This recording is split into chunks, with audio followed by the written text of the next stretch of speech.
အားလုံးပဲမင်္ဂလာညချမ်းလေးပါမြန်မာတရေဇလံများအစီအစဉ်ကနေပြန်လဲကြိုဆိုပါရခင်ဗျာကျွန်တော်ဒီနေ့ညတော့စာရေးဆရာအေကံမင်းရဲ့လူသားစားတရေနဲ့မဖဲဝါဆိုတဲ့ပရလောကဇလံလေးကိုတင်ဆက်ပေးသွားမှာပဲဖြစ်ပါတယ်ခင်ဗျာ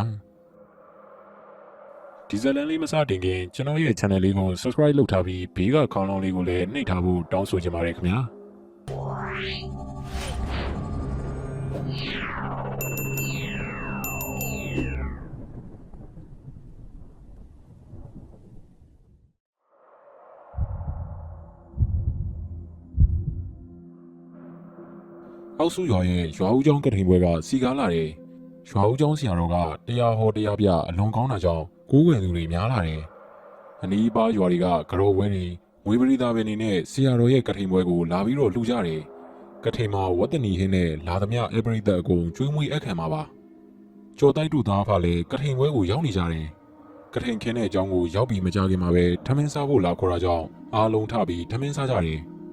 ထမင်းဝိုင်းမှာဝတ်သားတုံးကြီးလက်သီးစုပ်တရံဆိုသလိုမျိုးအတုံးကြီးတွေကိုလှပစွာခုတ်ထစ်ပြီးချက်ထားတဲ့ဟင်းကိုခေါင်းမပေါ်ရန်စားကြတော့တယ်။ကြိုတိုက်ကတော့ခြေလေးချောင်းသားရှောင်တဲ့အတွက်ပဲတီချင်းတို့ကြက်သားကြောက်ဖြုံသီးရည်တော့မချောက်ထောင်းတို့နဲ့ထမင်းနှစ်ပကံကိုအောင်စားလိုက်တယ်။ထမင်းစားပြီးတော့တန်ငါစင်ရှိကိုသွားပြီးထိုင်ပြီးတော့ရင်နှွေးတော့တယ်။လက်ဖက်ပွဲအပြင်အလူရှင်ချို့ကဟာလဝါနဲ့ဘိန်းမုံတွေကိုအတုံးလေးတွေတုံးပြီးတော့နှစ်ပကံလာချပေးတယ်။ကြောတိုက်လဲဟာလဝါတုံးလေးတွေကိုယူပြီးတော့ရင်နှွေးနဲ့မြည်နေတယ်။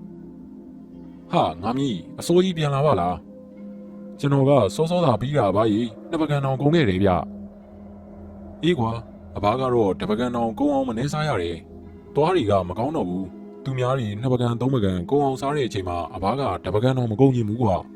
အေးလေအဘလက်ဖက်မစားနိုင်တာ10နှစ်နီးပါးရှိပြီဘာပဲစားစားအပျော်ပဲစားလို့ရတော့တယ်ဒါဆိုဒီဘိန်းမုံနဲ့ဟာလဝါတော့စားလို့ရမှာပါအဘရဲ့အဘဦးဆန်တို့ကဟာလဝါတရုံးကိုဇွန်းနဲ့ခပ်ပြီးစားနေတာကြောင့်ကြိုတိုက်လဲရင်နှွေးငှဲ့ပေးလိုက်တယ်။အဲ့ဒီနောက်မှာတော့ထမင်းစားနေတဲ့သူအတော်များများပြန်ရောက်လာတယ်။ဦးလေးဆန်တို့ကအခုဆိုအသက်80ကျော်ပြီပေါ့။ကျော်ပြီတောင်းရွှေကြီးအဘအသက်က83နှစ်ရှိပြီ။အတော်ကျမ်းမာသေးတာပဲ။မျက်စိလည်းကောင်းတယ်ခါလည်းမကိုင်းသေးဘူး။တောင်ဝေးတော်မလို့သေးဘူး။သွားပဲမကောင်းတာဟောဒီရှိသွား၄-၅ချောင်းနဲ့ကြိတ်ပြီးဝါနေရတာအမားဆိုရင်ဘာမှမစားနိုင်ဘူး။ဒါတော့အဘကကိုမစားလို့ဒါနဲ့ဦးလေးဆန်တို့အင်္ဂလိပ်ခေတ်ကအတော်ဆိုးခဲ့တယ်လို့ကျုပ်တို့အဖေတွေအမိုးတွေပြောတာကြားခဲ့ဘူးလေဟုတ်တယ်ကွအဘတို့ငယ်ငယ်ကအင်္ဂလိပ်အုပ်ဆိုးတဲ့ခေတ်မလားအင်္ဂလိပ်ကိုတော်လန်ရေးတပ်သားတွေတော်လန်နေတဲ့အချိန်လည်းဖြစ်တယ်အဲ့ဒီအချိန်မှာအဘတို့ကတငယ်ချင်း3-4ယောက်နဲ့ပွေလိုက်အရက်လေးတောက်လိုက်နဲ့တော်လန်ရေးသမားတွေနဲ့ပြဓာတလန်တန်တလန်ပေါ့ကွယ်အဘကအပေါင်းအသင်းအတော်မှတ်တာကိုစွမ်းကိုစားလည်းတိတ်မရှိဘူးလေအဲ့ဒီအချိန်ကလာဟေးလို့ဘသူခေါ်မလဲစောင့်နေတာလာဟေးဆိုတာနဲ့ကောက်ကောက်ပေါအောင်လိုက်ရောပဲဟေးအဘတွေးခဲ့တဲ့ကောင်တွေကမကောင်းတဲ့ကောင်တွေတော့မဟုတ်ဘူးရွာကိုလည်းဒုက္ခမပေးဘူးဒုစရိုက်သမားတွေလည်းမဟုတ်ဘူးမိဘလှုပ်ရှားစားပြီးတော့အရက်တော့မိမနောက်ပို့ဒါမျိုးလုပ်တာနိုင်ငံရေးလည်းတိတ်ပြီးတော့စိတ်ဝင်စားဘူးအဘနဲ့တွေးတဲ့ကောင်တွေကပြားကြီးနဲ့တန်လုံးနဲ့ပြားကြီးကတနေ့လုံးအရက်တော့နေရရင်ပျော်နေတဲ့ကောင်အရက်မတော့ရရင်လည်းထရီလေးဝင်မှကျင်းနေတာဒီကောင်ကအရက်ကိုတဏီကုံတောက်တယ်ဆိုလို့ရိုးပြင်းစင်ပြဲတောက်တာတော့မဟုတ်ဘူးတဏီလုံးနေမှာတပလင်းအောင်မကုန်ဘူးအရက်သမားလူလိမ္မာလို့ခေါ်မှာပေါ့ကွာတန်လုံးကတော့အရက်နဲ့ဝင်လာတဲ့ဘယ်မိန်းကလေးအိမ်ရှိတချင်းသွားဆိုမယ်ဆိုပြီးလှုပ်တော့တာသူကြိုက်နေတဲ့မိန်းကလေးရေခတ်သွားတယ်ဆိုရင်အဘနဲ့ပြားကြီးတို့ကလိုက်ပေးရတာအဲ့ဒီလိုနဲ့တန်လုံးကမိန်းကလေးတယောက်နဲ့ချိတ်မိသွားပြီးအိမ်အောင်ကျသွားတယ်တန်လုံးရတဲ့မိန်းကလေးကတန်လုံးကိုထိန်းကောင်းတယ်သူအိမ်အောင်ကျပြီးတဲ့နောက်ပိုင်းတစ်ခါမှအရက်ဆိုင်ထရီဆိုင်ခေါ်လို့မရတော့ဘူးအဲ့လိုနဲ့အဘနဲ့ပြားကြီးကလမ်းပေါ်မှာတေးလီဖြစ်နေတော့တောင်းတန်ဆိုတဲ့ကောင်နဲ့တွေ့တယ်တောင်းတန်ကရွာကိုရောက်လာတာမကြသေးဘူးသူနဲ့ထရီဆိုင်မှာဆိုရင်ရင်းနှီးသွားတာတောင်းတန်ကအဘနဲ့ပြားကြီး2ယောက်တည်းကအဘကိုပို့ပြီးတော့ခင်းသွားတယ်။သူ့ရဲ့ကိုကြီးကိုဓာတွေကအစတိုင်းမင်းနေနောက်ပိုင်းမှာတော့အဲ့ဒီတောင်းတန်ဆိုတဲ့ကောင်ကရင်ထဲမှာမြူသိပ်ထားတဲ့အဆိုင်ခဲတစ်ခုကိုအဘကိုပြောပြတယ်။သူ့ဇာတိကတောင်သာဘက်ကတဲ့သူ့အဖေကအင်္ဂလိပ်ရေးပိုင်မင်းကိုတတ်တဲ့အမှုနဲ့တေတံကြခံသွားရတယ်။သူ့အကိုကြီးကလည်းချစ်တီးကိုဓာနဲ့ခုတ်တက်လို့အခုထောင်ထဲမှာသူကတစ်ချိန်ကျရင်တော်လန်ရေးတက်ထဲဝင်မယ်လို့ပြောတယ်။မင်းတော်လန်ချင်းတော်လန်ငါတို့တော့တနတ်မကရဲဘူးကွာ။ရပါတယ်ကွာငါကလည်းမင်းတို့ကိုရိုးရိုးခင်တာပါတော်လန်ကြီးလို့ဖို့ဆွဲတာမဟုတ်ပါဘူးဟာသူကအဲ့လိုပြောတာနဲ့အဘတို့လည်းဆက်ပြီးတော့တွဲခဲ့တယ်ဒါပေမဲ့သူကတော်လန်ကြီးလုပ်မယ်ဆိုပြီးတော်လန်ကြီးအဖွဲနဲ့မတွဲပဲအဘတို့နဲ့ပဲအမြဲပေါင်းနေတယ်အဲ့ဒါနဲ့အဘကခမည်းတော်လန်ကြီးလုပ်မယ်ဆိုပြီးတော်လန်ကြီးသမားတွေနဲ့ဘာလို့မဆက်သွယ်တာလဲလို့မေးတော့သူ့ရဲ့ရည်ရွယ်ချက်ကိုပြောပြတယ်သူကတော်လန်ကြီးလုပ်ရင်တာမန်တက်သားတော့မလုပ်ဘူးတဲ့ အင်္ဂလိပ်တွေကိုအသက်နိုင်ဆုံးသူဖြစ်အောင်ကြံစီနေတယ်တဲ့မကြခင်မှာသူ့အကြံအောင်တော့မယ်ဆိုရင်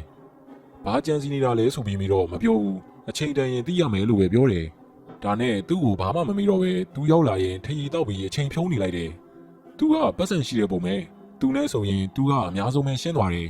3နှစ်လောက်ပေါင်းလိုက်တာသူနဲ့တော်တော်ကိုရင်းနှီးသွားတယ်သူကတော်လန်ရေးတပ်သားတွေနဲ့အဆက်အသွယ်လုပ်နေပြီအဲ့ဒီအချိန်မှာတိုင်းပြည်တွေကိုဂျပန်တွေကဝင်လာတယ်ယူရီးယားကနေတထုံဘက်ဆိုလားမော်လမြိုင်ကလားဗိုလ်ချုပ်အောင်ဆန်းဦးဆောင်ပြီးတော့ဝင်လာတာတဲ့အဘာတို့စီမှာအင်္ဂလိပ်ကဂျပန်ကိုခန်းစင်းနဲ့ပြန်တိုက်မလို့ဘယ်မှမသွားပဲရှိနေတယ်အခုနေအင်္ဂလိပ်မျက်ဖြူဆိုင်နေတော့ငါလက်ကရားနေတယ်ဆရာကြီးကလည်းမလာနိုင်ဘူးကွာတောင်းတန်ကအဘာနာမှာတပြစ်တောက်တော့ပြောနေတယ်တနေ့မှာတော့အဘာကိုထူးခြားတဲ့စကားလာပြောတယ်ကိုစံတို့ကျုပ်ခမားကိုကိုကြီးတစ်ခုလောက်တောင်းကျင်တယ်ခမားတရေဒီပါကြီးကြောက်တယ်လားဟာကိုတောင်းတန်ကလည်းတရေတော့ကြောက်တာပေါ့ဗျဒါပေမဲ့အရင်မူးအောင်တောက်ထားရင်တရေကြောက်ရမှန်းတော့မသိတော့ဘူးဘာကိစ္စများရှိလို့လဲတင်းချိုင်းထဲကိုသွားရမှာဗျကျုပ်လုံးမဲ့ကိစ္စမှာခမားအကူကြီးပေးမှရမယ်ကိုပြားကြီးကတော့အားကိုးလို့ရမယ်မထင်ဘူးဗျကဲပြောဗျာကူညီလို့ရရင်ကူညီမယ်ဆရာဆန်ရဲ့နောက်လိုက်တချို့ကိုတိတ်တိမြောက်အောင်လုပ်ပြီးနေတဲ့ဆရာကြီးကိုဒီဘက်ရောက်လာမယ့်ရက်စောင့်နေတာ3နှစ်နီးပါးကြာသွားပြီအခုဒီရွာကိုရောက်နေပြီအဲ့ဒီဆရာကြီးကကာယာတိတ်တိပီယာတိတ်တိကိစ္စတွေအတော်ကိုစွမ်းနေဆရာဆန်တက်ဖွဲ့ကဂလုံးတက်သားတွေကိုဒုတ်ပီတာပြီးတနက်ပြီးဝဲရိုးစီးဝါးမှန်တဲ့အနေနဲ့အကူအညီပေးပြီးတော့ရွာစင်လှည့်နေတာအခုဒီနယ်ဘက်ကိုရောက်လာပြီပထမဆုံးကျုပ်ကိုပီယာမော်သွင်းပေးမယ်တဲ့အဲ့ဒီဆရာကြီးကတကယ်ကိုပညာတော်တဲ့ဆရာပြလက်တီတရေတီဆုံးနေမှန်သမျှသူ့ရဲ့အာဏာနဲ့စီခိုင်းလို့ရတယ်တဲ့ထုံးမှန်ကလည်းစွမ်းဆိုပဲဒုတ်ပီတာပြီးတနက်ပြီးမဲ့မော်တစ်ခုကိုကျုပ်ကိုဆောင်ရွက်ပေးလိမ့်မယ်ကိစ္စချုံးမိုးစွာအောင်မြင်သွားမယ်ဆိုရင်တော့ကျုပ်တယောက်ထင်းနဲ့ဒီအင်္ဂလိပ်တွေကိုရှီတန်းကဥဆောင်ပြီးတိုက်ထုတ်ပြမယ်ဗျာဟာဒါဖြစ်ရင်လုပ်ဗျာခမားရည်ရွယ်ချက်ကိုတော့ကျုပ်လေးစားပါပြီတရေမကြောက်အောင်တော့အရက်တော်တိုက်ဗျာကျုပ်လုပ်ပေးမယ်ဒါနဲ့ခမားဆရာကြီးကဘယ်တော့လာမှာတော့သူကရောက်နေပြီဗျအခု3ရက်အတွင်းသူရှာခိုင်းထားတဲ့ပစ္စည်းကိုရအောင်ရှာရမယ်ရတာနဲ့ဆရာကြီးကသူ့ကိုတီးပေးရမယ်တဲ့သူစေးစီရင်ပေးမယ်ဆိုပဲကဲဗျာခမားကိစ္စကျုပ်ကဝိုင်းကူပေးရမယ်သာဆိုရင်ရှင်းရှင်းလင်းလင်းလည်းမသိရသေးဘူးဒီလိုဗျာပေါ်ရီတာရမော်သွင်းရမှာတဲ့အဲ့ဒီမော်သွင်းတဲ့အချိန်တင်းချိုင်းထဲမှာသွင်းရမှာတဲ့အဲ့ဒီလိုသွင်းလို့အောင်မြင်သွားရင်ရောဘာဖြစ်မှာတော့ဒုတ်ပြီးမယ်ဓာပြီးမယ်တနက်ပြီးမယ်တနက်ပြီးတဲ့အတွက်ရန်သူတွေကိုရဲရဲဝံ့ဝံ့ရင်ဆိုင်နိုင်တယ်အေးလေခမားရွေချက်ကကောင်းပါတယ်မော်သွင်းလို့မောင်းမြင်ရောဘာဖြစ်မှာတော့ဆရာကြီးကတော့မောင်းမြင်တာမရှိဘူးတဲ့တရေမကြောက်ပဲတက်တိရှိဖို့ပဲအရေးကြီးတယ်တဲ့ကဲပါဗျာကျုပ်ကိုကူညီမှမလားဟာကောင်းတဲ့ကိစ္စပဲဗျာကူညီရမှာပေါ့အဲ့ဒီလိုနဲ့တောင်းတန်ကသူ့စီယာရှာခိုင်းတဲ့ပစ္စည်းတစ်ခုရှာရတာပေါ့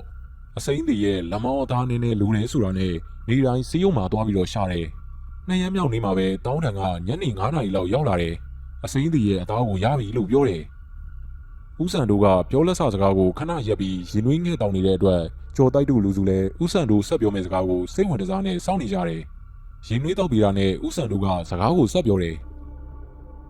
တောင်းတန်ကအစိမ့်သေးရဲ့အသားရပြီဖြစ်တဲ့အကြောင်းသူ့ဆရာကြီးကိုသွားပြောတော့ပထမအဆင့်ကိုညာဦးရံဘက်မှာအပြီးစီရင်ရမယ်လို့ပြောတယ်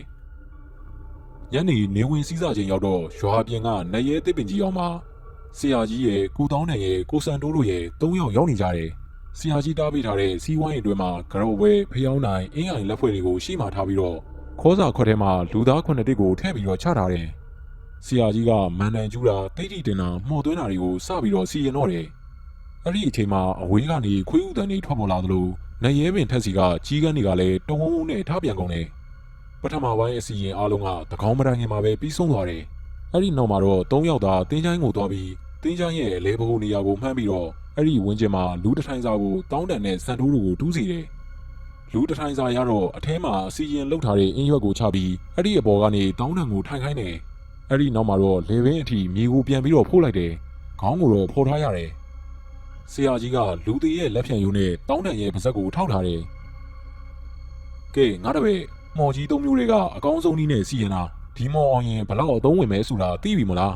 ကြောက်စရာလန့်စရာတွေမြင်ရရင်မကြောက်မလန့်အောင်ထင်ကြမောင်ဆန်တို့ကလည်းတရေတစီကြီးဘလောက်ပဲ6လန့်ပါစေမင်းတငယ်ချင်းကိစ္စအောင်မြင်အောင်ကူညီပေးရမယ်ဟုတ်ပြီလားဒီ6လန့်နဲ့တရေအားလုံးကစီဝိုင်းထဲကိုဝင်လို့မရဘူးစီးတာမပေါက်စီနဲ့ဟုတ်ကဲ့ပါဆရာကြီးကစန်တိုးကိုဆက်ပြီးတော့ပြောတယ်ကိစ္စပြီးလို့တောင်းတန်ခုံထွက်လာတာနဲ့အမီးရဖမ်းပြီးတော့တားရမယ် အဲ့ဒီအချိန်ဆရာကြီးကချီမန်းကွင်းကိုအမြန်ဆုတ်ပြီး9ရက်တိတိချီမန်းကွင်းမကြွအောင်စောင့်ကြည့်ထားရမယ်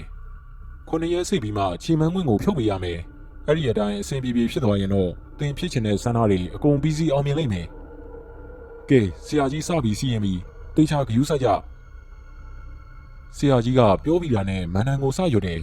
ဆရာကြီးကအစိမ့်သေးရဲ့အသားတည့်အတုံးလေးတွေကိုပါဇက်ထဲကိုပြစ်ထည့်တယ်ပါဇက်ထဲကိုအသားတည့်ဝင်သွားတာနဲ့ဆရာကြီးကမန်နန်ကိုထက်ရွတ်တယ်တရုံးပြစ်သွင်းလိုက်မန်နန်ရွတ်လိုက်နဲ့လုံးနေတဲ့အချိန်စီးပြင်ဘက်မှာတရေကြီးအများကြီးက၆လက်နေကြတယ်ပိုးလောက်တစ်ဖွာဖွာနဲ့အကောင်တွေတင်းပုတ်ကင်ထားတဲ့အကောင်တွေမျက်လုံးပြူပြူရှာတွဲလောင်းနဲ့ကြောက်စရာအကောင်တွေကတကောင်ပြီးတကောင်ပေါ်လာလိုက်ပြန်ပြောက်သွားလိုက်ဖြစ်နေတယ်အဘကလည်းအရက်တပလင်းကြီးပါကုံအောင်တောက်ထားတာအချိန်ဘယ်လောက်ကုံသွားမှန်းတော့မသိဘူးချီလီလက်တွေကလည်းတုံးဇောချွေးတွေကလည်းပြန်လို့ပေါ့ဒါပေမဲ့ဆရာကြီးကိုယုံပြီးတော့စီဝိုင်းတွေကထွက်ကိုမထွက်ဘူးနောက်ဆုံးအသားတွေကိုကျွေးမယ်လဲလို့ရောအသားတွေပိုင်ရှင်တရေရောက်လာပြီးတော့သူ့ရဲ့အသားတွေကိုပြန်တော့မှလီရောအတင်းဝင်လူမယ်လုပ်နေလို့ဆရာကြီးကအင်းနဲ့ပြစ်လိုက်မှတရေကြီးကထွက်ပြေးတယ်နောက်တော့ကျန်းတဲ့အသားတုံးကပါဇက်ထွေးကိုရောက်သွားတယ်ဆိုတော့အဲ့ဒီအချိန်မှာဆရာကြီးကမောင်တောင်းတန်ခုံထွက်လာတော့မယ်ခုံထွက်လာရင်မိအောင်ဖမ်းချုပ်တာဆရာကချီမန်းကွင်းဆွတ်မယ်လို့ပြောတယ်တောင်းတန်ရဲ့ပါဇက်မှာထောက်ထားတဲ့လက်ဖြံယိုးကထူးထူးဆန်းဆန်းဆရာရဲ့လက်ထဲကိုရောက်လာတယ်ဆရာကြီးကအဲ့ဒီလက်ဖြံယိုးကိုလွိထဲထည့်လိုက်ပြီးတော့မန်နန်နေမမ်းမှုတ်ပြီးမြေပြင်ကိုလက်ဝါးနဲ့ရိုက်လိုက်တယ်ပါဇက်ကရွတ်ဆူပြီးမြေပြင်ကိုလက်ဝါးနဲ့ရိုက်လိုက်တာနဲ့တောင်းတန်ကဝုန်းကနေပဲမြေကြီးတွေကထွက်လာတာအဘကအတင်းဖမ်းပြီးတော့ဖိထားရတယ်အဲ့ဒီအချိန်မှာဆရာကြီးကချီမန်းကွင်းကိုဆွတ်လိုက်တယ်ချီမန်းကွင်းကိုလေဘင်းမှာဆွတ်ပေးပြီးတော့တောင်းတန်ကအတင်းယုံပြီးထွက်ပြေးတယ်ဟာခက်တာပဲချီမန်းကွင်းဆွတ်ထားပြီး9ရက်တိတိစောင့်ကြည့်ထားပြီးမှအပီးတိုင်အောင်မြင်မှာအခုချီမန်းကွင်းဆွတ်ရကြီးနဲ့ရှောက်ပြေးနေတယ်လိုက်ဖန်မှာဖြစ်မယ်ဟာနောက်ဆုံးအဆင့်ရောက်မှပြတ်ရတယ်လို့ကွာမင်းကအသေးချာဖိထားရမှာဆရာကြီးလူကရိုးရိုးလူထက်၄-၅ ဆမကအားရီဖြစ်နေတာကျုပ်ကဘလို့မှထိန်းချုပ်လို့မရနိုင်ဘူးလေကဲသူ့ကံလို့ပဲမှတ်ရတော့မယ်ချီမန်းကွင်းကြောင့်ငြိမ်ကျသွားတယ်ဆိုရင်လည်းသူ့အောင်မြင်တယ်လို့ပြောရမှာပဲချီမန်းကွင်းဆွရကြီးနဲ့မငြိမ်ဘူးဆိုရင်တော့စိုးရင်ရတယ်ချီမန်းကွင်းကျွတ်သွားလို့ကတော့ဘလို့မှထိန်းလို့ရမှာမဟုတ်တော့ဘူးဆရာကြီးပြောတဲ့အတိုင်းကိုတောင်းတန်ကမော်ဆွမ်းပြပြီးသူသွားတဲ့လမ်းတစ်လျှောက်ကတွေးတဲ့လူတွေကိုထိုးခုတ်တက်ဖြတ်သွားတာလူ2ယောက်တည်ပြီးတော့9ယောက်ကကျိုးပဲ့ကျင်းခဲ့တယ်တူတူတိတ်တိတ်ဖြစ်ရမယ့်ကိစ္စကလူသိရှင်ကြားဖြစ်ကုန်တယ်ပလိတ်တွေရောက်လာပြီးတော့သူ့ကိုဖမ်းဖို့လိုက်ရှာကြတာပေါ့တွေးတာနဲ့တနန်းနဲ့ပြစ်ဖမ်းတယ်တနန်းမှန်ပေမဲ့သူကဘာမှမဖြစ်ဘူးနောက်ဆုံးတော့သူလည်းရိုးမတော်တွေကိုဝင်သွားတယ်ဘာဖြစ်သွားလဲတော့မသိဘူးအဲ့ဒီအချိန်ကလေးကပေါ်ရီတာရမော်ဖောက်ပြီးတော့လူပါပျောက်သွားတယ်ဦးစံတို့ကသူ့ရဲ့စကားကိုလက်ဆတက်လိုက်တယ်အဲ့ဒါအဘအသက်30လောက်ကပေါ်ရီတာရမော်တွင်းနဲ့ဆရာနဲ့ဂျုံပြီးမော်စီယာတဲ့လဲပြောက်ပေါ်ရီတာရမော်ဖောက်လို့တောင်းတန်လဲပျောက်သွားတာဒီနေ့အထိပဲအဘလည်းအိမ်အောင်ကြပြီးနောက်ပိုင်းအရက်ကိုဖျက်လိုက်တယ်အင်္ဂလိပ်ပလိတွေကတောင်းတန်နဲ့အတွဲများတဲ့အဘကိုဂတ်ထဲခေါ်ပြီးတော့စစ်သေးတယ်အဘကတော့မသိဘူးပဲပြောလိုက်တယ်နောက်ပိုင်းတော့တိတ်တိဆရာတွေနဲ့ကင်းကင်းနေခဲ့တော့ပေါ့ကွာဦးလေးဆန်တို့အကြောင်းနားထောင်ရတာအတော်ကိုစိတ်ဝင်စားစရာကောင်းတာပဲအချိန်ကြီးလဲကြာသွားပြီကျွန်တော်တို့ပြန်တော့မယ်ဟဲ့ကောင်ကြီးတရားမနာတော့ဘူးလားမတန်းဝင်းတို့မအေးများတို့ကတရားနာပြီးမှပြန်ကြလိမ့်မယ်ကျွန်တော်ကအိမ်မှာနွားစာကျွေးရေးတိုက်လုပ်ရအောင်မယ်ဒီနေ့မင်းတို့စပားတွေကောင်းနေဆိုမစိုးပါဘူးရှေးလာစမ်းဆိုရင်တော့ရိတ်ရတော့မယ်ဦးခေမောင်တို့ဦးကျော်ဖေတို့ထားပြန်တာနဲ့ကြော်တိုက်လဲသူ့အဖေကိုပြန်မယ်လို့ပြောပြီးတော့ဖျားဝစ်ဖြစ်ပြီးဖုန်ကြီးเจ้าကပြန်လာခဲ့တယ်ဦးဆန်တို့ပြောပြတဲ့ပေါ်ရီတာရမော်တွင်းတဲ့အကြောင်းစိတ်ဝင်စားပြီးတော့အရင်ပြန်လမ်းတစ်လျှောက်စဉ်းစားလာခဲ့တယ်ကိုတောင်းနန်သာနောက်ဆုံးအဆင့်အောင်သွားရင်တော့သူဖြစ်ချင်တဲ့ဒေါ်လန်ကြီးခီးမှာအတော်ကိုအလုပ်ဖြစ်မှာအခုတော့နေချင်းမျက်နှာဖြူကိုမတိုက်ရပဲမျက်နှာဖြူတန်းလိုက်လို့တေးပြီလားမသိဘူးပြို့ကိုချိုတိုက်ဘာလို့အတွေးလွန်နေရလဲကျွန်တော်လာတာတော့မတွေးတော့ဘူးဟာဟုတ်ပါအောင်လားယာငါလမ်းလျှောက်ရင်လည်းစဉ်းစားလာတာမင်းကိုသတိမထားမိလိုက်ဘူးအခုကဘယ်ကပြန်လာတာတော့ဗျကထိန်ကပြန်လာတာလေကွာမင်းမတော်ဘူးလားအစိုးကြီးကလေးကရောက်ပြီလို့စားပြီးပြီဗျာအခုเจ้าမှာလုံဟားသွားပြီမလို့အေးကောင်းတာဗောကွာဝမ်းလဲဝကုတူလဲရငါတော့ကိစ္စရှိလို့ပြန်လာခဲ့တယ်ဒါဆိုရင်ကျွန်တော်သွားအောင်မယ်ဗျာအေးဟုတ်ပြီတိတ်မကြလိုက်ပါဘူးကြော်တိုက်တယောက်အိမ်ကိုပြန်ရောက်လာတယ်ကြော်တိုက်ရဲ့မိခင်ဒေါ်သန်းရှင်ကအိမ်ထဲမှာငရုံပြိုးပင်တွေစိုက်ဖို့အတွက်ဘောင်းတွေဆွဲနေတယ်ဘောင်းကို၄ခုရာထားတယ်နှစ်ခုကတော့ပြိုးဖို့အတွက်အစင်သင်ဖြစ်နေပြီအမေနားတော့လေစင်နာကြီးကြောနေပြီနေကလည်းပူးနေပြီငါစောစောကမှဆင်းလာတာဟဲ့ထမင်းဟင်းချက်ရသေးတယ်လေ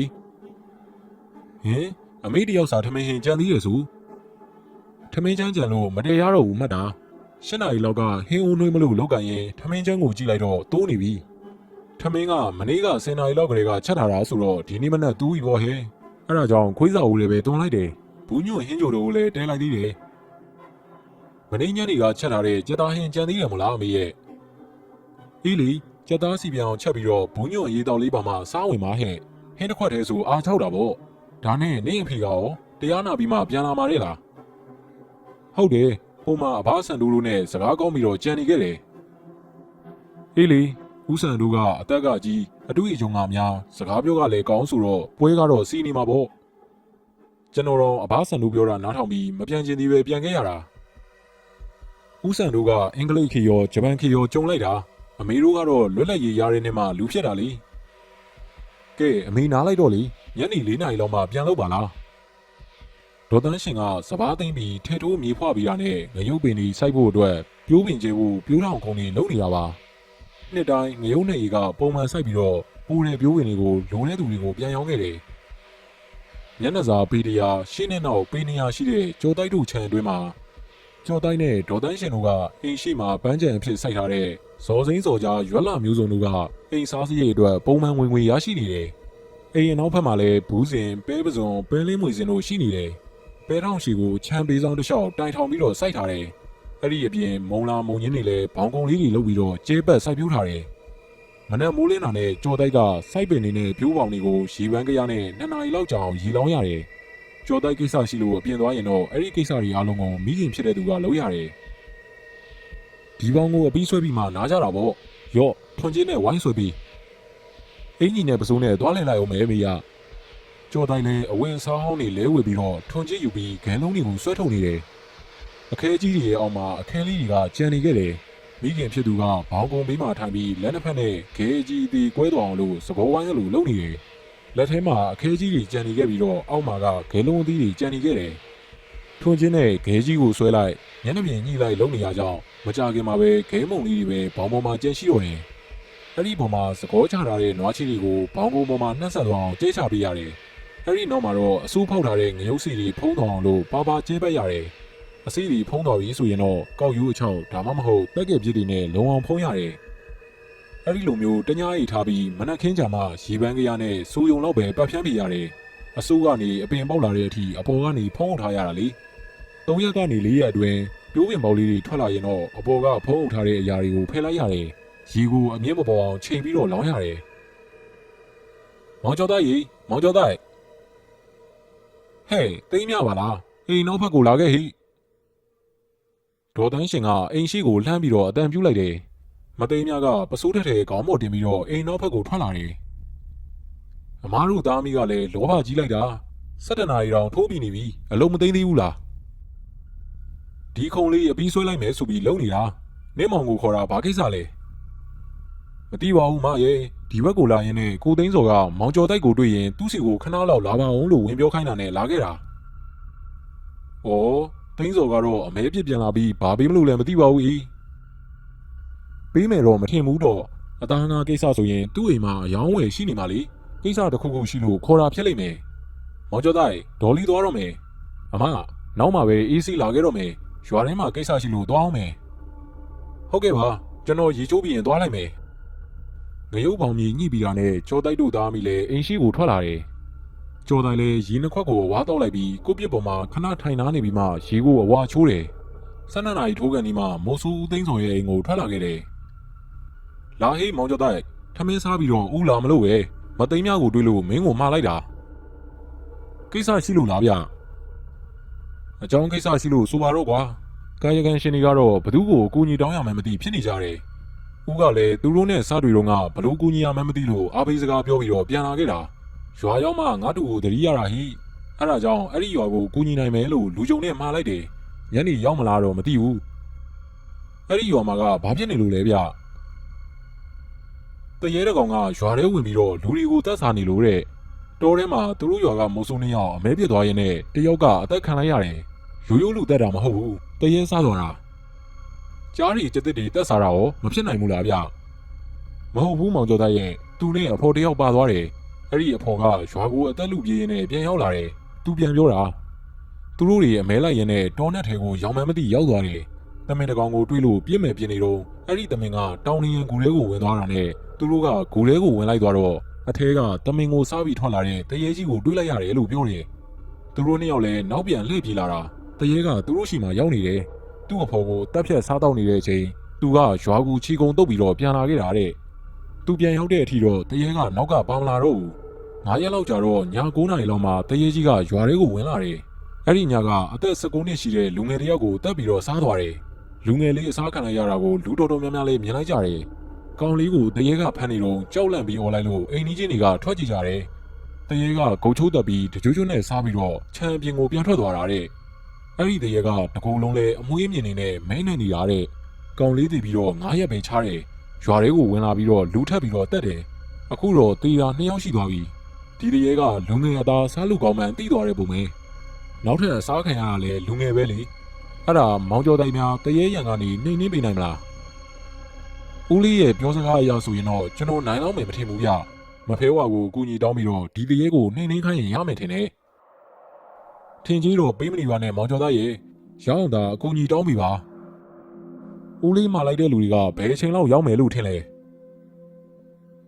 ဲမနက်စောစောကမှားလိုက်တာဆိုတော့လာမယ်ဆိုရင်ဒီအချိန်လောက်ရောက်ပြီဒီနေ့တော့ရောက်ကိုရောက်လာမှာပါသူတို့ရွာနာမည်ကပေါက်ပင်ကုန်းရွာတောဆက်နဲ့ဆိုရင်9မိုင်လောက်ပဲဝေးတာသူတို့ရွာကလူတော်များများတိုးတက်တစ်ခုတ်ဝါခုတ်အမဲလိုက်နဲ့အတန်မွေးကြတာဒီတရေကြောင့်သူတို့ရွာလဲစီးပွားပြတ်တယ်လို့ဖြစ်တော့မယ်အဲ့ဒီအချိန်မှာပဲအိမ်ရှိကိုလှဲတစီရောက်လာတယ်ပြို့ကိုသိန်းစောရှိလားရှိတယ်ပြို့ရှိတယ်လှဲပြုတ်ပြီးတော့လာခဲ့ဗျာမောင်ကျော်တိုက်အဲ့ဒါဦးလေးပြောတဲ့ပေါက်ပင်ကုန်းရွာသားတွေပဲလှဲမောင်းတဲ့လူကကိုဘတင်နဲ့နောက်ကပါလာတဲ့သူကဦးဆန်နဲ့သူကတော့မုတ်စုတယောက်ပဲလှဲပေါ်မှာကလူ2ယောက်ပါလာတယ်လှဲဖြုတ်ပြီးတော့အိမ်မော်ကိုတက်လာကြတယ်ခမားတို့ရောက်လာတာတော့ပဲဗျာခမားတို့ကိုတွေ့ပြီမယ်ဆိုတဲ့မောင်ကျော်တိုင်လည်းရောက်နေတယ်ခမားတို့ရွာကတရေကိစ္စကိုဒီတငယ်ကဖြေရှင်းပေးလိမ့်မယ်ဟင်ဒီတငယ်လေးကဆရာလားဆိုပါတော့ဗျာသူ့အဖိုးကထက်လန်းဆရာမောင်ကျော်တိုက်ကဆရာကောင်းတစ်ပည့်ပြီးအမောင်ပယောကစုံတစီတရေကိစ္စတွေကိုဖြေရှင်းပေးနေတယ်တငယ်ရဲ့ဆရာကြီးရောအခုမရှိဘူးလားအဖိုးကအဒိဋ္ဌံစကန်ဝင်သွားပြီဆရာကြီးကဒီရွာမှာမရှိဘူးဆရာကြီးစီသွားကျင်တယ်ဆိုရင်တော့ညွှန်လိုက်ပါမယ်အဲ့ဒီဘောမဟုတ်ပါဘူးမောင်ကျော်တိုက်ရေမောင်ကျော်တိုက်ကလူငယ်ဆိုတော့ဦးလူကနည်းနည်းစိုးရိမ်သွားလို့ပါဖြစ်တတ်ပါတယ်ဗျာကျွန်တော်ကလည်းလူငယ်ကူကျွန်တော်ကိုယ်တိုင်တော့စုံးတစီကဝေနဲ့အပြိုင်ဆိုင်တိုက်ခိုက်တုတ်တင်ခဲ့တာကြီးကြီးမားမားမရှိသေးပါဘူးဆရာကြီးရဲ့အကူအညီကိုယူရတယ်လို့မဖဲဝါရဲ့အကူအညီကိုလည်းယူရပါတယ်နေကင်း2 နာရီလောက်မှရွာကနေသူတို့ထွက်လာခဲ့တယ်နေပူပူမှနွားလဲမောင်းပြီးတော့ပေါက်ပင်ကုန်းရွာကိုဦးတည်ခဲ့တယ်ဦးလေးတို့ရွာကိုဝင်လာကတရေလားလူဝင်လားဆိုတာခွဲခြားပြီးတော့သိလားတရေနဲ့လူဝင်ကဘာများထူးခြားလို့လဲဆရာလေးရဲ့တရေဆိုတာကမြင်စီခြင်းရင်မြင်ရတယ်မြင်နေတဲ့နေရာကနေပျောက်ချင်ရင်မျက်စိအောင်မှနေမဲ့ပျောက်သွားတယ်လူဝင်ကိုမမြင်ဘူးပဲနဲ့ရုတ်တရက်မြင်လိုက်ရင်အမွှေးထူထူမျက်လုံးပြူပြူပါးစပ်ကလည်းအဆွေနဲ့မလို့တရေလို့ထင်နိုင်တယ်လေသူကလူပဲဖြစ်ဖြစ်တရိษံပဲဖြစ်ဖြစ်တက်ဖြတ်စားတတ်ကြတယ်မဟုတ်ဘူးဗျလူဝင်မဟုတ်ဘူးတရေမှာတရေအစ်စ်ပါဗျာမျက်စိအောင်မှလည်းပေါ်လာလိုက်ပျောက်သွားလိုက်မြင်ရတာလှထုံးကိုတတ်တော့လူ2ယောက်ကသူ့ရဲ့နားမှာရှိနေတယ်သူ့ကိုဂုတ်ချိုးတတ်မယ်လို့နားလှုပ်ထားတော့အနီးအနားကလူတွေအိမ်မော်ကလူတွေရှိမှပဲလှထုံးကိုချိုးပြီးတော့ထွက်လာတဲ့သွေးတွေကိုတောင်းနေတာ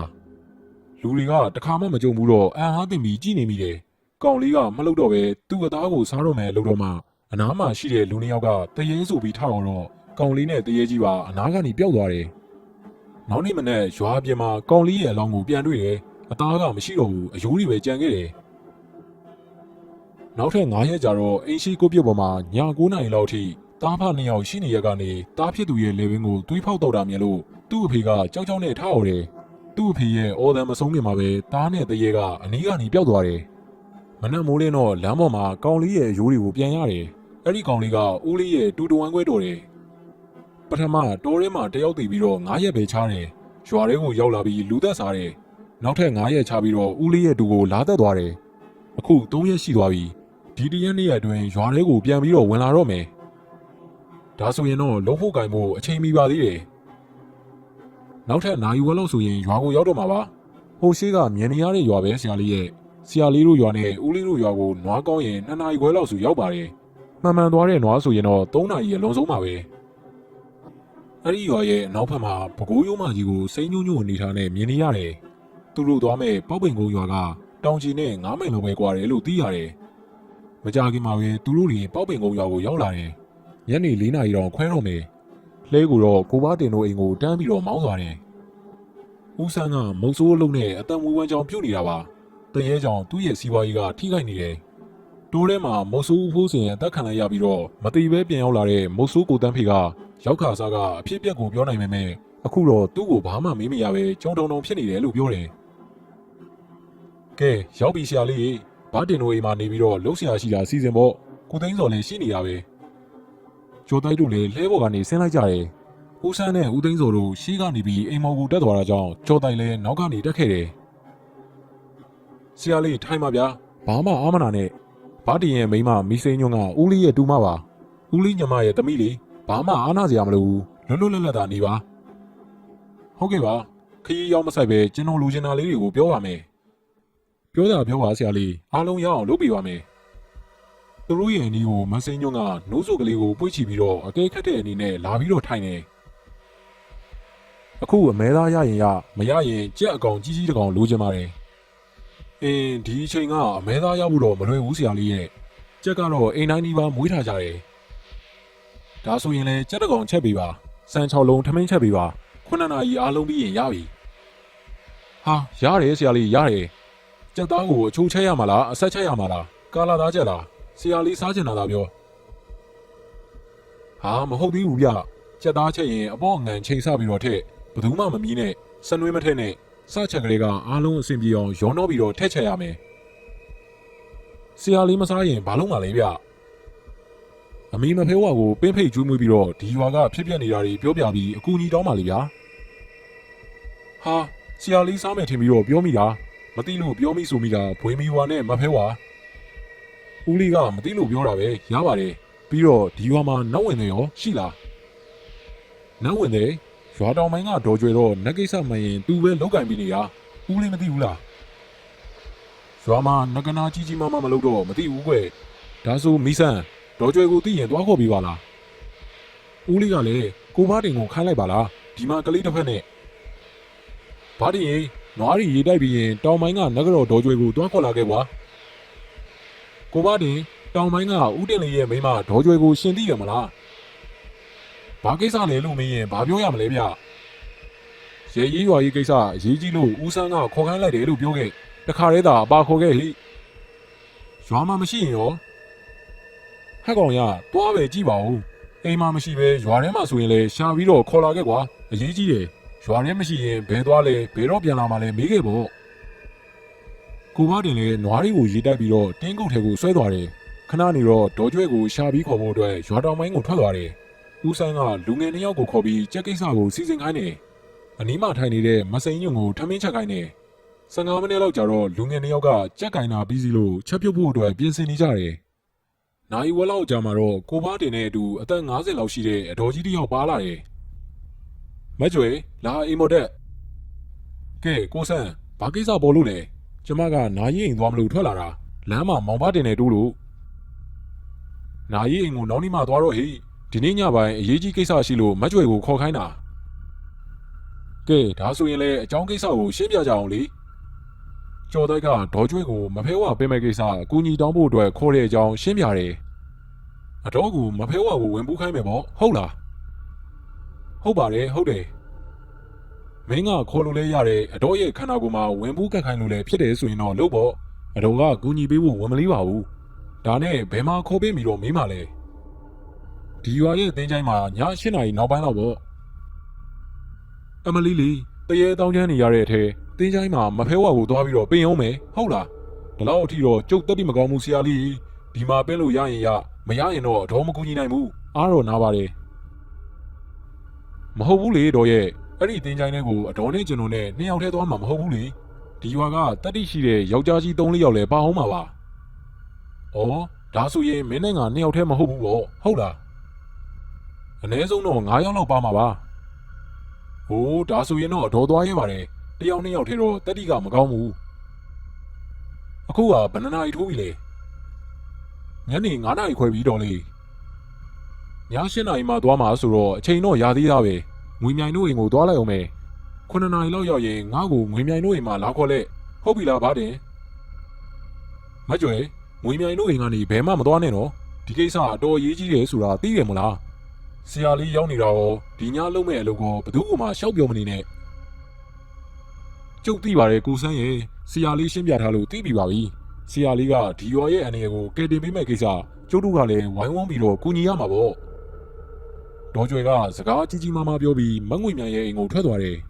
အဲ့ဒီအိမ်ကလွန်ခဲ့တဲ့2ရက်ကတရေတက်သွားတဲ့ကောင်လေးရဲ့အိမ်မှာအသက်15နှစ်ပဲရှိသေးတဲ့တူရဲတော်သားဖြစ်တဲ့အတွက်မိဘတွေကယူမတက်ခံစားနေရတယ်အလောင်းကိုနေချင်းပဲမြုပ်လိုက်တယ်ဒေါ်ကျွယ်ကမငွေမြိုင်နဲ့မကင်းတဲ့သူမို့အားပေးနေတဲ့ရင်နေစဉ်ရောက်ဖြစ်နေတယ်မနက်ကတစ်ချိန်ရောက်ပြီလို့အခုကဒုတိယတစ်ခေါက်ပါလာစုံရက်မို့လို့လာရောက်ငါမရှိတင်းချိုင်းထဲမှာမှောင်မဲနေတယ်ည7နာရီလောက်ပေါက်ပင်ကုန်းရွာရဲ့တင်းချိုင်းထဲမှာကြော်တိုက်ဒေါ်ကျွယ်ကိုပါတင်ဦးဆက်နဲ့မငွေမြိုင်ရဲ့ယောက်ျားကိုတင်ဆန်းတို့ရှိနေကြတယ်မငွေမြိုင်ရဲ့ယောက်ျားကိုတင်ဆန်းကမပြောပါနဲ့လို့မှားလိုက်တဲ့ဒေါ်ကျွယ်ပြောတာကြောင့်ဒေါ်ကျွယ်နဲ့အတူကိုပါတင်ရဲ့အိမ်ကိုလိုက်ခဲ့ရကနေတင်းချိုင်းအထိပါလာခဲ့တာပါကြော်တိုက်ကဂူပေါ်မှာငပြောရွက်ခင်းပြီးတော့ထမင်းနဲ့ကြက်သားပုံပြီးရီဖလားလေးကိုရီထည့်ပြီးတော့မဖဲဝါကိုပင့်တော်တယ်ဒေါ်ကျွယ်ကကြော်တိုက်ဖြစ်စေခြင်းတဲ့အတိုင်းဂူရဲ့ဘီမှာဒူးထောက်ထိုင်ပြီးတော့သပင်းတွေကိုဖြန့်ချပြီးလက်အုပ်ချီလျက်ထိုင်းနေတယ်ကဲမဖဲဝါကိုပင့်မယ်ဦးစန်းတို့ကကျွန်တော်နောက်နည်းနည်းဆုပ်ပြီးရက်နေကြပါဒေါ်လေးကျွယ်စိတ်ကိုရှော့ထားပြီးတော့မဖဲဝါစီကိုအာယုံညွတ်ထားပါအရှိနေထွက်အနောက်နေဝင်တောင်တငါကုံမြောက်တူဝန်တွင်ရှိရှိသမျှကုန်သောပုဂ္ဂိုလ်မှန်သမျှအထက်ဆရာကြီးများရဲ့အမိန့်အရမဖဲဝါကိုတားဆီးခြင်းပိတ်ပင်နှောက်ယှက်ခြင်းမရှိစေရ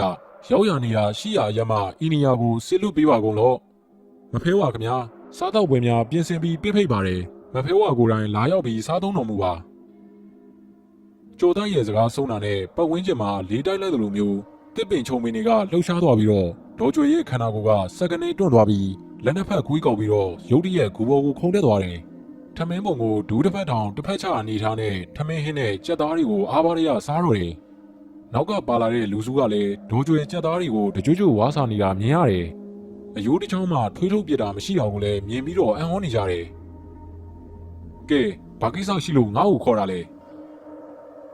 ဲဒီပေါက်ပင်ကုန်းရွာမှာမုတ်ဆိုးကြီးဦးဖိုးစင်တိတ်ဆုံးသွားပြီးတဲ့နောက်ပိုင်း9ရက်ချာရွာတွေကိုတရေဝင်လာပြီးတော့လူငယ်တယောက်ကိုတတ်ဆာသွားပါတယ်နောက်9ရက်ချာတော့တယောက်ကိုထပ်ပြီးလာတက်သွားတယ်မကြခင်9ရက်ပြည့်တော့မယ်တရေရောက်လာပြီးဖမ်းစာမှဆိုးတဲ့အတွက်အမေမဖဲဝါကိုပင့်ပြီးအကူကြီးတောင်းရတာပါအေးမင်းတို့ပြောတဲ့တရေဆိုတာအမှန်တော့တရေမဟုတ်ဘူးအောက်စုရွာကလွန်ခဲ့တဲ့260လောက်ကပေါ်ရီတာရမော်သွင်းပြီးအောင်မြင်သွားတဲ့အချိန်ခြေမန်းကွင်းစွပ်ပြီးမထိန်လိုက်နိုင်လို့လူတွေလျှောက်တတ်တဲ့အတွက်အင်္ဂလိပ်ပလိတ်တွေကတန်းတန်းနဲ့ပြစ်ဖန်လို့တိုးလေးကိုဝင်ပြေးတဲ့တောင်းတံပဲရိုးမတော်ကြီးမှာပုံအောင်ရင်းနဲ့တရိษံကြီးတက်ဖြတ်စားသလိုတပွဲစားတောပိုင်တော်ပိုင်ဖြစ်သွားတာအခုသူကတားကောင်တွေကိုရှာဖွေဖမ်းပြီးတက်မစားတော့ဘူးသူရှိရာကိုသူစားခြင်းတဲ့တားကောင်ကလာရတယ်သူစားတာခံရမဲ့တမင်တကောင်ကသူနေတဲ့ဂူထဲကိုဝင်သွားတာမုတ်ဆိုးဖိုးစင်ကမြင်သွားတယ်တမင်ကိုဂူထဲမှာဝင်ဖမ်းမဲ့လို့တော့တမင်ကိုစားနေတဲ့တရေကိုမြင်ပြီးတော့ပြေးထွက်မှာသူ့ကိုတရေကဖမ်းပြီးတော့စားပစ်တယ်လူသားကိုစားလိုက်ရလို့လူသားကိုဆက်ပြီးစားခြင်းတဲ့အတွက်ပေါက်ပင်ကုန်းရွာတွေကိုဝင်ပြီးတော့လူငယ်တွေကိုတတ်စားတာအဲ့ဒီတပွဲစားကိုဘလို့နေရမလဲအမိန့်ရှိပါအမိန့်မဖဲဝါဗျာအေးအဲ့ဒီတပွဲစားကဒုတ်ပြီးဓာပြီးတနက်ပြီးတဲ့ကောင်သူ့ကိုနိုင်တဲ့အရာကတော့အစိမ့်သေးမီးတိချိုရမှာအသုံးပြုခဲ့တဲ့တဇူးဝါးနဲ့ထိုးတက်မှာပဲရမယ်အဲ့ဒီအစိမ့်သေးမှာအသုံးပြုတဲ့တဇူးဝါးကိုအလွယ်တကူတော့ရနိုင်မယ်မထင်ဘူးဗျဟဲ့နင်တို့ရွာမှာတော့မရှိဘူးရှိတဲ့ရွာကိုငါပြောပြမယ်မိချောင်းရဲရွာကိုသိကြလားဟုတ်ကဲ့သိပါတယ်ရက်နေတဲ့ဦးဆန်းကကြောက်ကြောက်လန့်လန့်နဲ့ဝင်ပြီးတော့ပြောတယ်အေးအဲ့ဒီမိချောင်းရဲရွာမှာမီးမဖွားနိုင်လို့တည်တဲ့မိန်းကလေးကိုလွန်ခဲ့တဲ့2ရက်ကမီးတချိုကြတယ်မီးတချိုတဲ့နေရာမှာအသုံးပြုခဲ့တဲ့တဇူးဝါးကိုမီးမရှို့ပြပဲ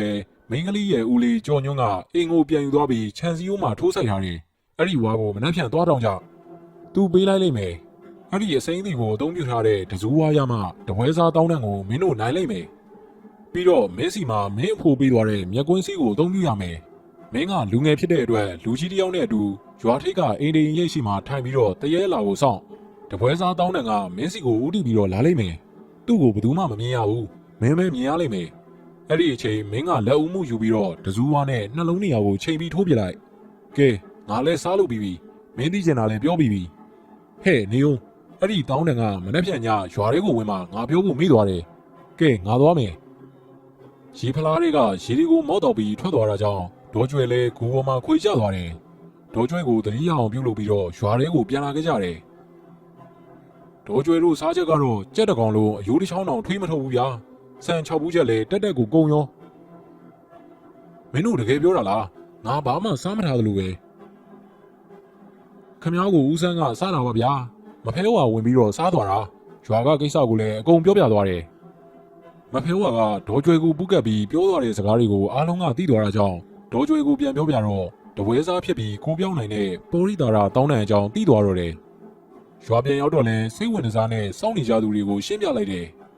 နောက်နေ့ရောက်တော့ကြော်တိုင်းနဲ့ကိုဘတင်တို့မိချောင်ရဲရွာကိုလှဲတစည်းနဲ့ထွက်လာခဲ့တယ်မိချောင်ရဲရွာကတိတ်ပြီးမဝေးတာကြောင့်လှဲနဲ့တနားရီလောက်ပဲမောင်းတာနဲ့ရောက်သွားတယ်ရွာဝင်မှာလူတယောက်နဲ့တိုးတာကြောင့်ဦးကျော်ညွန့်ရဲ့အိမ်ကိုပြီးတော့အဲ့ဒီလူညွန့်ပြတာနဲ့ဆိုက်ဆိုက်မြက်မြက်ပဲရောက်သွားတယ်ကျော်တိုက်ကပေါက်ပင်ကုန်းရွာမှာဖြစ်ပျက်နေတဲ့အကြောင်းအရာတွေကိုပြောပြပြီးတော့တစူးဝါးကိုတောင်းတော့အလွယ်တကူပဲခြံတောင်းကနေသွားယူပြီးတယ်တစူးဝါးဆောင်ထားရင်အမောင်ပယောကနဲ့တရဲတစီနိုင်နေဆိုလို့ခြံတောင်းမှာထားတာနောင်ကြီးတို့အသုံးလို့လဲဆိုရင်လည်းယူသွားပါမဖဲဝါကညွန့်လိုက်တယ်ဆိုမှတော့ကျွန်တော်လည်းမပြီးပဲမနေရဲပါဘူးဗျာဦးကျော်ညွန့်ကိုကျေးဇူးတင်စကားပြောပြီးတော့ရွာကိုပြန်လာခဲ့ကြတယ်ည7 နာရီလောက်ရောက်မှာတော့ဦးဆန်းနဲ့ကျော်တိုက်တို့ရွာဝင်မှာရှိတဲ့အိမ်တစ်လုံးကိုအတိပေးပြီးတော့သူတို့အိမ်ရှိခြံဝင်းထဲမှာကိုပြစ်တစ်လုံးချပြီးရီနွေးချမ်းထိုင်တော့နေတယ်။ကောင်းငင်ကလားစုပ်ရက်ဖြစ်တာကြောင့်လားမရှိပေမဲ့ကျဲရောင်အလင်းရှိနေလို့မှောင်မိုက်မနေပါဘူး။အချိန်ကတော့ည9 နာရီလောက်ရောက်လာပြီ။အဲ့ဒီအချိန်မှာပဲရုတ်တရက်ခွေးဥသံတွေထွက်လာတယ်။ဦးလေးဆန်းသတိနဲ့နေဘူး။တရဲကလာကန်နီးနေပြီ။အားလုံးကျွန်တော်ပဲလုပ်မယ်။ဟမ်မပြတ်ပဲရီနွေးထိုင်တော့နေ။ကျော်တိုက်ကတစူးဝါးကိုဖျားရဲ့အဆက်အောင်မှာတွင်းထားတယ်။ဦးဆန်းကရင်နွေးပူပူတပကံကိုမှုတ်ပြီးတော့တောက်နေတယ်။ခွေးဥတန်တွေကအဆက်မပြတ်ကိုထွက်ပေါ်နေတယ်။ကျော်တိုက်လည်းမျက်ကွင်းစေးကွင်းထားတဲ့အတွက်သူ့စီကိုရှောက်လာနေတဲ့အမွှေးမြင်ရှည်လျားတဲ့တပွဲစားတောင်းတန်ကိုမြင်နေရတယ်။ကျော်တိုက်ကအသက်20ကျော်ဦးဆန်းက60ကျော်မို့လို့တပွဲစားကြီးကကျော်တိုက်ဘက်ကိုပဲရှောက်လာတယ်။ကျော်တိုက်ရဲ့နီးကိုရောက်ဖို့လက်တကန်းအလိုမှာတစူးဝါးကိုဆွဲယူလိုက်ပြီးတော့ကျော်တိုက်ကိုဖမ်းဆွဲဖို့ပြင်နေတဲ့တပွဲစားတောင်းတန်ရဲ့ဟင်းလင်းပွင့်နေတဲ့ရင်ပန်းနှလုံးရှိရာကိုအားကိုမဲ့တစူးဝါးနဲ့ထိုးဆိုင်လိုက်တယ်။တပွဲစားတောင်းတန်အော်လိုက်တဲ့ကြောက်စရာအတန်ကြီးကတရွာလုံးကိုဟိမ့်သွားတယ်။တစူးဝါးတန်လန်ကြီးစိုက်ဝင်ပြီးတော့နောက်ကျောင်းကိုပြန်လှည့်ပြီးတဲ့တောင်းတန်ရဲ့ခန္ဓာကိုယ်ကနေမီးတောက်တီထားတော့ပြီးတော့မြေကြီးပေါ်မှာလဲကျတိတ်ဆုံးသွားတယ်။အနည်း60လောက်ကဘောရီတာရမော်တွင်ရင်မော်ဆွမ်းပြရာကထိမ့်မနိုင်သိမ့်မရဖြစ်ပြီးတော့ယူမတော်တဲ့ဝင်ပြေးသွားတဲ့တပွဲစားတစ်ယောက်မိကုံးအဆုံးသက်သွားပြီ။ပေါပင်ကုန်းရွာသားတွေလည်းနောက်နေ့ရောက်တော့ကျော်တိုက်ကိုကျေးဇူးတင်စကားတွေပြောပြီးလက်ဆောင်တွေဝိုင်းပေးပြီးတော့ဦးသိန်းစော်နဲ့အတူကိုဖတင်ကရွာကိုပြန်ပို့ပေးလိုက်တော့တယ်။စာရေးဆရာအေကံမင်းရဲ့လူသားစားတရက်နဲ့မဖဲဝါဆိုတဲ့ပရလောကဇာတ်လမ်းလေးကတော့ဒီမှာနေမယ်ပြီးဆုံးသွားပါပြီခင်ဗျာ။နားထောင်သူမိတ်ဆွေများအားလုံးကိုစိတ်နှဖျားကျမ်းမာချမ်းသာကြပါစေခင်ဗျာ။ဒီဇာတ်လမ်းလေးကိုကြိုက်တယ်ဆိုရင်အောက်မှာ like လုပ်ပေးဖို့တောင်းဆိုချင်ပါတယ်။အားလုံးပဲအိမ်မက်လာမကြပါစေခင်ဗျာ။